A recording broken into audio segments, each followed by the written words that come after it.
पाठ 6 वृक्ष माता। यह वृक्ष माता एक ऐसी महिला है जिन्होंने अपना संपूर्ण जीवन पेड़ पौधों के नाम कर दिया है। 107 वर्ष की आयु में भी इन्होंने पेड़ पौधों की सेवा करनी नहीं छोड़ी। ये है कर्नाटक की पर्यावरणविद सालुमरादा थिमक्का। थिमक्का का जन्म कर्नाटक के तुमकुरू जिले के गुप्की तालुक में हुआ था। इन्होंने कभी स्कूली शिक्षा प्राप्त नहीं की थी। इनका विवाह कर्नाटक के रामनगर जिले के मगदी तालुक के धूलिकल गांव के निवासी चिक्कैया से हुआ था। वह एक मजदूर था। दुर्भाग्यवश उनकी कोई संतान नहीं हुई। इस कारण परिवार वाले उन्हें ताना मारा करते थे, लेकिन उनके पति ने उन्हें इस बात के लिए परेशान नहीं किया। विवाह के 25 वर्ष बाद भी माता पिता न बन सकने के कारण वे अवसाद में आ गए। यहाँ तक कि उनके मन में आत्महत्या का ख्याल भी आया। उन्हें तब एहसास हुआ कि जीने का कोई तो उद्देश्य होना चाहिए। जब वह पेड़ लगाती तो उन्हें सुकून मिलता था।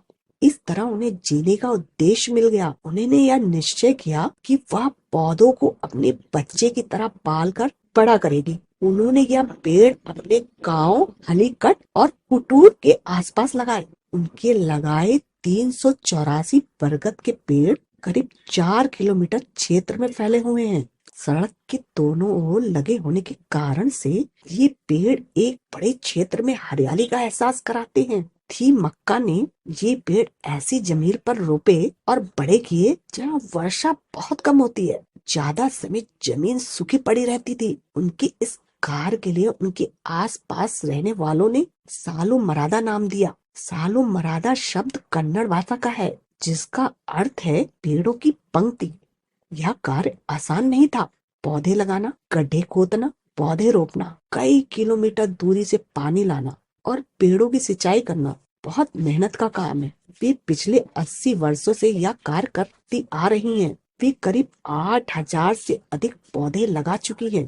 वर्ष 1991 में पति की मृत्यु के पश्चात उन्होंने अपनी जिंदगी इन पौधों के नाम कर दी थी।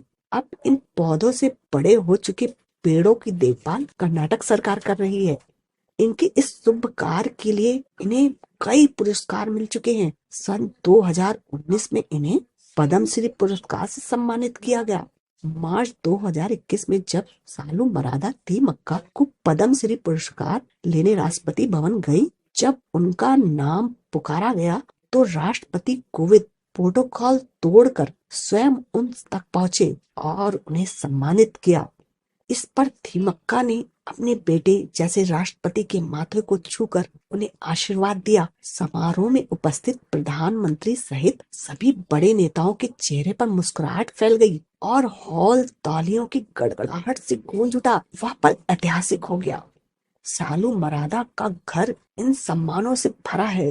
राष्ट्रीय नागरिक पुरस्कार 1995, इंदिरा प्रियदर्शनी वृक्ष मित्र पुरस्कार 1997, वीर चक्र प्रशस्ति पत्र 1997, कर्नाटक कल्पवल्ली पुरस्कार 2000, गॉडफ्रे फिलिप्स बहादुरी पुरस्कार 2006, आर्ट ऑफ लिविंग संगठन द्वारा विशालाक्षी पुरस्कार, हम्पी विश्वविद्यालय द्वारा नादोजा पुरस्कार 2010 के अतिरिक्त भी अनेक पुरस्कारों से इन्हें सम्मानित किया गया है। वह कहती है कि मुझे इस बात का कोई अंदाजा नहीं है कि लोग मुझे पदक और उपहारों से क्यों सम्मानित करते हैं। उन्हें बहुत सारे पुरस्कार मिले हैं। उनके जीवन पर पुस्तक भी लिखी गई है। कर्नाटक सरकार भी उनके नाम पर प्रकृति संरक्षण के लिए योजनाएं संचालित कर रही है, पर बिना पौधारोपण किए इन पुरस्कारों, योजनाओं, पुस्तकों का कोई अर्थ नहीं है। इस वृक्ष माता को यह दुनिया सदैव याद रखेगी, जिन्होंने अपनी दृढ़ इच्छा शक्ति से इस संसार पर इतना बड़ा उपकार किया।